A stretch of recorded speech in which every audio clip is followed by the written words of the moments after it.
sure that wasn't the case in New York. The police and everybody is busy rounding everybody up from Central Park right now who are all behind the bushes. And I'm sure the good Cardinal Dolan was at the foot of St. Patrick waving to everybody as they went by on Fifth Avenue. So we celebrate today. In Baltimore, I guess we do 2 weekends. That's good business, right? And it's a time when you see cards with shamrocks and leprechauns and party goods, etc. People, anybody here drink green beer? I've never done it. I probably never will, but I'm not sure what it's going to be like. But and restaurants serve plates of corned beef, cabbage. Bakeries sell things with green frosting. So who was this Saint Patrick that they speak of? The patron saint of Ireland, who at least once a year energizes everybody to do some faithful and no doubt some foolish things. Well, St. Patrick's life is a curious mix of fact and myth and fable. We actually know not that much about who St. Patrick was and how his ministry unfolded. The sources are really few that historians would say are reliable. And the stories, there are many stories. The Irish have a great creative gift for stories, spinning a yarn, so to speak. And it's a gift that goes back right to their origins, the little people who lived in the earth, leprechauns and fairies. And it's filled their stories with great heroes, great deeds, and magical beings. In fact, these legends, they credit St. Patrick for everybody hear this? Casting the snakes out of Ireland? You all hear about this? Okay. Well, there's truth to the statement that after Patrick died, there were no snakes in Ireland. But naturalists tell us that there never were. That after the glaciers retreated, there was just no opportunity. There's nary a snake that's been able to cross a sea and find a new terrestrial home. In fact, if you go to the naturalists, you find that there's one reptile listed in the list of animals in Ireland, and it's a common lizard. So, but this myth has something to it, because he used a staff to drive the snakes out. And this is reminiscent of Moses. And Moses, the staff of Moses, where he was a messenger of Yahweh to the Gentile Egyptians. And in Exodus, Moses and Aaron used their staffs in their struggles with Pharaoh's sorcerers. The staffs on each side, they morphed into snakes. And Aaron's staff won. It's a story about power, the power of good over evil, symbolized by the snake and the serpent. In fact, this theme of Moses actually shows up a lot in St. Patrick's life. Now, there are actually two good sources for information on St. Patrick, if you're interested. One is, or two of them are actually from his own hand. His Confessions. I actually brought a copy of them here. I knew I bought this thing a few years ago. It would finally come in handy for me. So, and it has his writings, his Confession, something he wrote, and it was very old. It was actually a very powerful story. And there's a letter that he wrote as well, condemning Herodotus. I'm going to probably butcher a few names here. So if anybody knows the names I'm saying and have a proper pronunciation of them, please feel free to raise your hand and let me know. And this fellow was a warlord, done some heinous things, and Patrick wrote a very, very strong letter that sort of shows you a little bit about his character. I have something to say about that in a minute. There's also a 7th century biography that was written by an Irish monk named Mirage. He collected together Patrick lore, but historians really think that that's not, there's not a lot of fact in there. There is some fact that can be corroborated by some of Patrick's writing, but a lot of it isn't. But what we do know about Patrick is that he was born in the year 385 in Western Britain. It might be Scotland, it might be Wales, or someplace in between if you know your geography. I'm not all sure. But it was in western Britain. His parents were Calpurnius and Conchessa. And they were Romans who were living in Britain. So Patrick was not an Irishman. He was not born in Ireland. He was born to a Roman family that lived in Britain. Now his father was a deacon. What do you think? And his father was a priest, Pontius. But they didn't seem to be a very religious family. In fact, some have hinted that his father, Calpurnius, was a deacon because he was a landowner.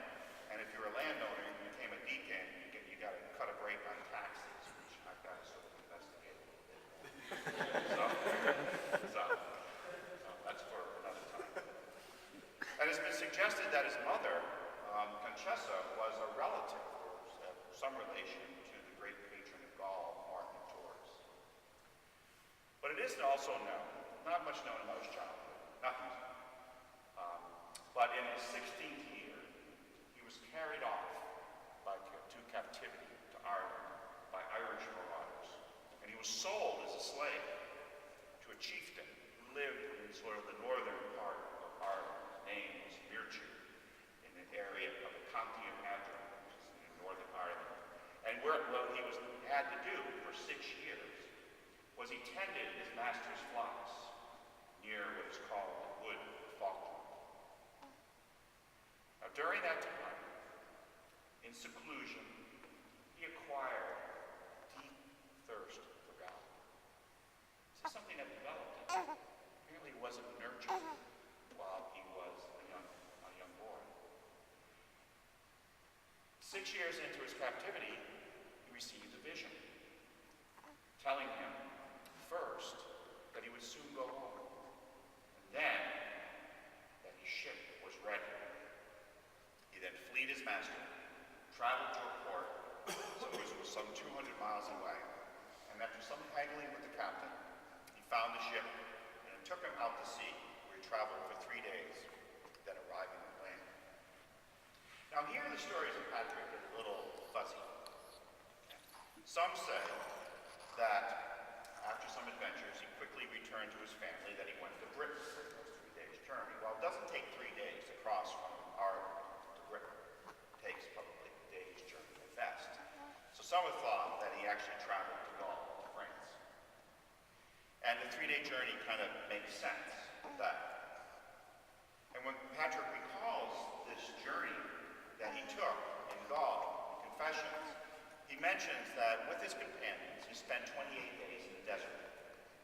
And of course, there's no desert in Britain. Anybody been there? England? Okay. Have you seen the desert? No. It's very green, very lush, all over the place. But in Gaul, there was a very desolate area that could have been considered a desert at that time. Because at that time, the Vandals and the Sioux and the Alans had been swarming down on their way to Spain. They created an incredible amount of devastation. The historical record is quite clear. They burnt villages, they destroyed crops. And so there was a swath of devastation that's thought by historians that that's what he's talking about when he went through this, that they encountered this, and they wandered through this, and they had to struggle actually through it, avoiding trouble underway. So, now, eventually, Patrick parted company with the sailors. But then 3 things occurred in the life of Patrick. But the order in which it happens is a little fuzzy as well. First, he did eventually go back to his family in Britain. He was well received. And second, he received another vision. And this vision, and this is in his own words, I saw a man whose name was Victorious, coming as it was from Ireland, with innumerable letters. And he gave me one of them, and I read the beginning of the letter. It was the voice of the Irish. And as I was reading the beginning of the letter, it seemed at that moment to hear the voice of those who were beside the forest of Harper, which is near the western sea. And they were crying as if with one voice, we beg you, holy youth, that you shall come and shall walk again among us. And he was stung intensely in my heart, so that I could read no more. Thus I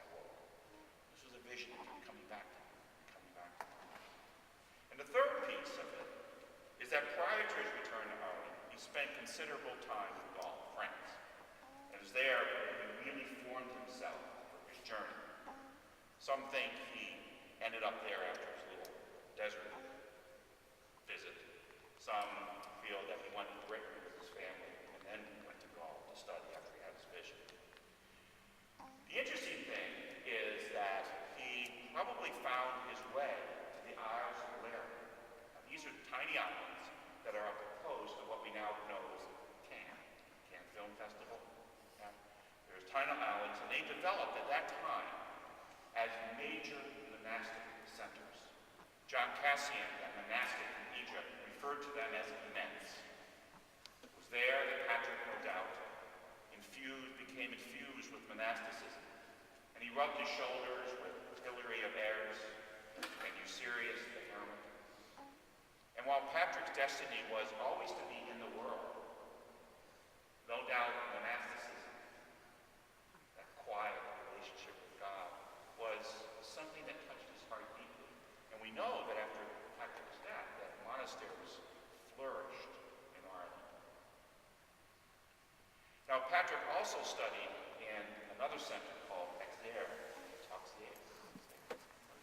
not sure how to pronounce that, in central France. And he encountered the notable Germanus, who played a role against heretics, the Pelagian heresy. And it was there that he was ordained a deacon. Okay?